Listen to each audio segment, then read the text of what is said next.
Hey, Rufus. I can see that you're wearing a hazmat suit today. It's for what? You mean Omicron? As in the latest COVID-19 variant? Are you wearing a surgical mask outside of your hazmat suit? Well, that explains why I couldn't find any PPE around here yesterday. Uh-huh. I really don't see any clear paths for respiration in that thing. I mean, how are you breathing exactly?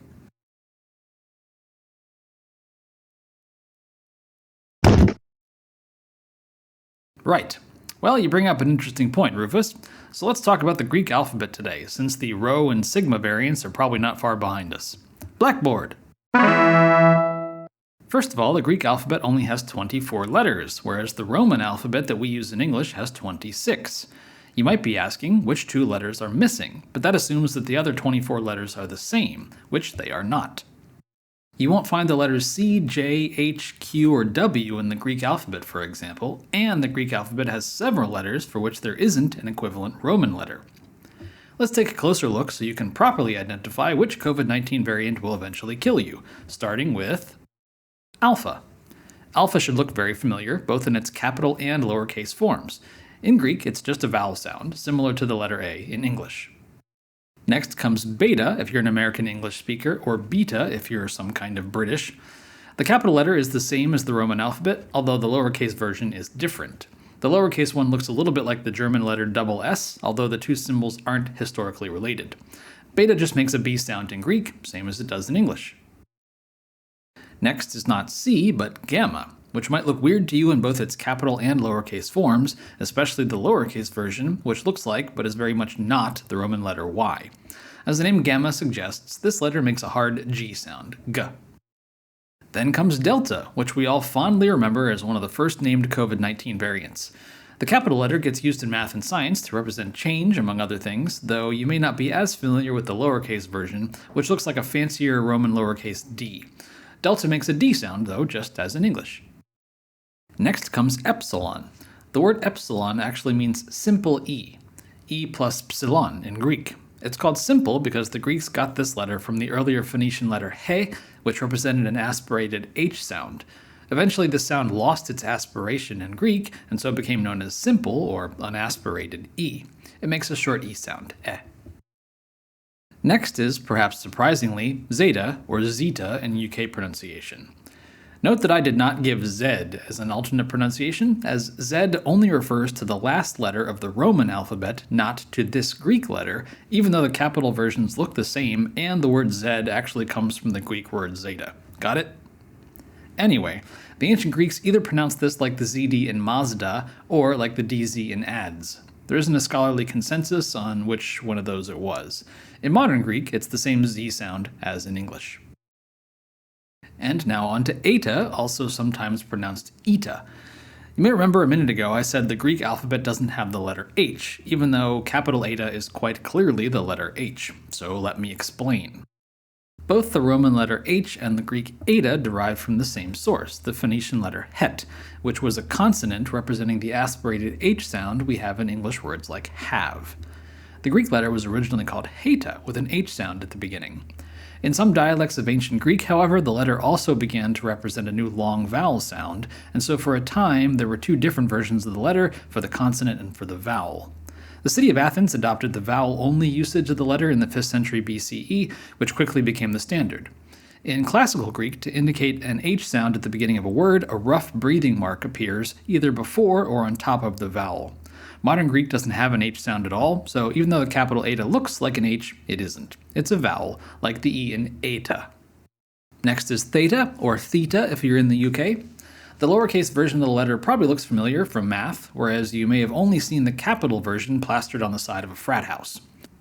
Although we say theta with a fricative th sound, in ancient Greek this was an aspirated T, as indicated by the letter H in the Romanized spelling. That is, the old Greeks would have called this letter Theta, not Theta. In modern Greek, the letter makes a th sound, though, same as it does in English. Moving on now to Iota, which doesn't look too different from the Roman letter I. The Greek iota and both the Roman letters I and J all come from the Phoenician letter yod, which is still the name for the letter J in some languages.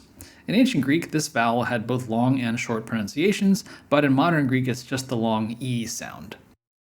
Bonus fact about iota, the word has been used to mean something exceedingly small since antiquity, probably because iota is such a small, simple letter. One of the more famous usages comes from the New Testament in the book of Matthew, chapter 5, verse 18, which says, "For truly I say to you, until heaven and earth pass away, not an iota, not a dot, will pass from the law until it is all accomplished." The English word jot, as in the phrase every jot and tittle, itself comes from iota, which was historically also spelled with a J. Now on to Kappa, which should look pretty familiar since it looks and sounds the same in the Roman alphabet. In the early days of the Latin language, the letters C, K, and Q were all used interchangeably to denote the K sound, but eventually the letter C got the job and became the standard letter to represent the K sound. The letter K then almost never appears in Latin words, which is why it almost never appears in the modern Romance languages. When the Romans conquered Greece and took all their words, culture, art, and cheap labor, they didn't take the letter Kappa because they had no use for it. Instead, they just Romanized Greek words by swapping the kappas for Cs. This is why we know this guy as Socrates, but not Socrates. Next up is Lambda, which does come up in science and math, but might still look a little bit weird. The capital version looks like an upside-down V, while the lowercase version is like an upside-down Y. Anyway, it just made an L sound in ancient Greek, just as it does in modern Greek and in English. Moving on. Let's do the next two together, mu and nu. Both Greek capitals are identical to their Roman counterparts M and N. The lowercase versions might look stranger, although lowercase mu is used to denote the prefix micro in SI units. The lowercase nu takes some getting used to, since it looks like a lowercase Roman V.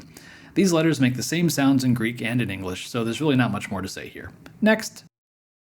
Now here's a good one. How do you even pronounce this letter?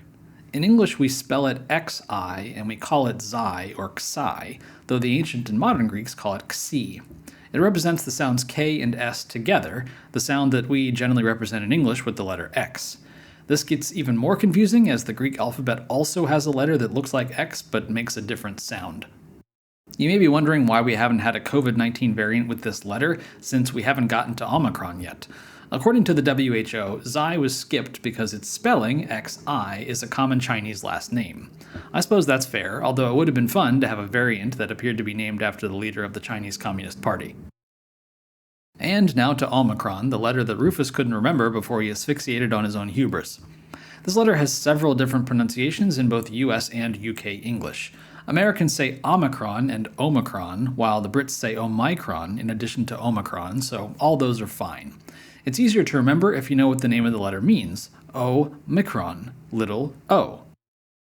The capital and lowercase versions of the letter look exactly the same in the Roman alphabet, and the pronunciation is similar as well. Omicron was a short O sound in ancient Greek. So there you go, Rufus. It's the Omicron or Omicron variant. Next is pi, the lowercase version of which should be familiar to everyone. This is the Greek letter for the unaspirated P sound, like in the word spin. Both the ancient and modern Greeks call this letter P, not pi. After pi comes rho, which is unfortunate because it looks like the Roman letter P. Both the Greek letters pi and rho and the Roman letters P and R ultimately come from the same Phoenician sources, but quirks in development over several centuries have ended in this confusion. Anyway, rho makes an R sound, probably either trilled or tapped in ancient Greek. Next, we have sigma, the only Greek letter to have more than one lowercase version. The second version is called terminal sigma and only occurs as the last letter in a word, otherwise the other lowercase sigma appears. Man, if we get to the sigma COVID-19 variant and the WHO doesn't call it the terminal sigma variant, they f***ed up. Anyway, in ancient and modern Greek, sigma makes an unvoiced S sound, like in, well, sigma.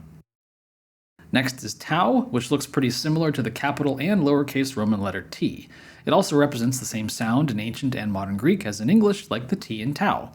In modern Greek, the letter is called taf. From tau to upsilon. You may remember epsilon from several letters ago, which I said meant simple E due to its lack of aspiration. Well, now we have simple U, so called because in late antiquity the diphthong Omicron iota came to have the same pronunciation as this single letter upsilon, so the letter got the simple moniker to distinguish it from the diphthong Omicron iota. But why does the Roman alphabet also have this letter? Well, long story short, Latin didn't have the sound that Greek upsilon represented, so the Romans borrowed the letter to write Greek words more accurately. This is why the letter Y only appears in Greek loanwords in Latin, and why the letter is referred to in the Romance languages as Greek I, because the closest sound that Latin had to upsilon was a long I. And now for some of the more exotic letters. Here's the letter that we call phi in English.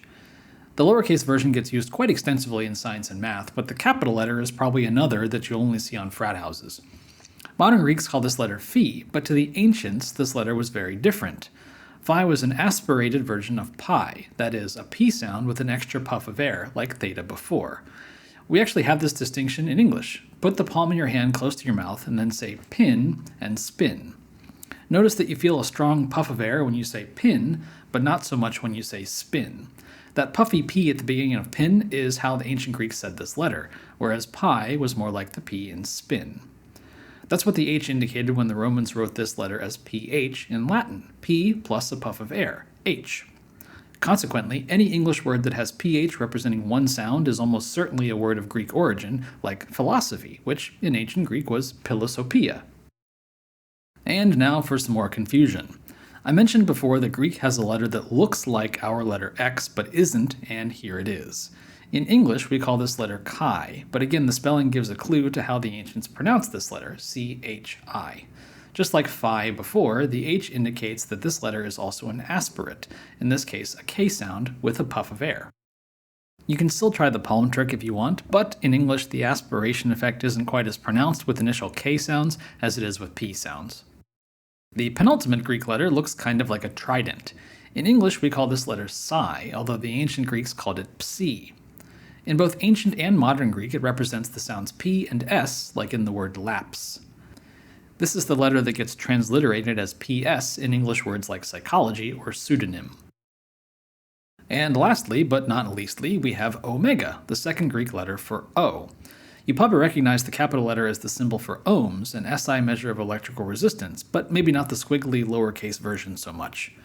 Whereas Omicron is little o, omega is big O. Omicron and omega were distinct O vowel sounds in ancient Greek, which at least partially explains why O shows up as two distinct letters in the alphabet. Omega often has connotations of the end of something, as in the phrase, I am the Alpha and the Omega from the book of Revelation. So there you go. Now you know all 24 letters of the Greek alphabet, and you'll be prepared when the omega variant finally emerges to finish the job. One last note as a public service announcement, please do not abuse the Greek alphabet by misusing Greek letters just because they kind of look like letters in the Roman alphabet. You know what I mean, like spelling Greek like this, which says grusk and combines both Greek and Roman letters. I mean, if you wanted to write Greek in Greek letters, it would be this. But even that makes no sense because Greek is an English word. I mean, the Greeks don't call themselves Greeks, that's just what we call them. Like, look at this. This t-shirt is referencing Virgil's famous line, Love conquers all, from Book 10 of the Eclogues. But first of all, the word order isn't even correct. Virgil wrote it as omnia vincit amor, and it's written in Latin Greek gibberish for some reason. This shirt says dmor vincit thmnid. Oh, okay, just one more, and this is the worst one I've seen so far. In fact, it's so bad I hope it's not real, but it probably is.